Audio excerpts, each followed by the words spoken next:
4 rumah rusak akibat angin kencang di Tanete Rilau. 1 orang dilarikan ke rumah sakit akibat terkena reruntuhan baru. Dimensi TV News.com. Bencana alam angin kencang kembali menimpa warga Kecamatan Tanete Rilau, Kabupaten Baru, Provinsi Sulawesi Selatan, pada Sabtu pagi tanggal 23 Desember tahun 2022. Dalam peristiwa itu, sedikitnya 4 rumah warga mengalami kerusakan parah. Bahkan, salah seorang warga Kelurahan Lalolang bernama Rosdiana tertimpa reruntuhan rumah dan terpaksa dilarikan ke RSUD Lapatarai Baru.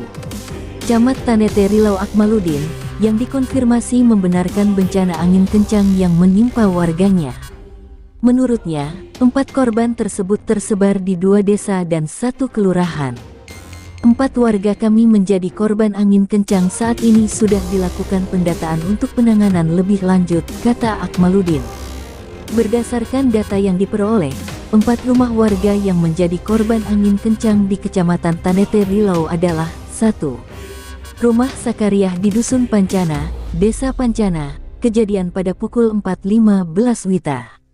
2. Rumah Kastia di Dusun Butung, Desa Lasitae, kejadian pukul 4.30 WITA.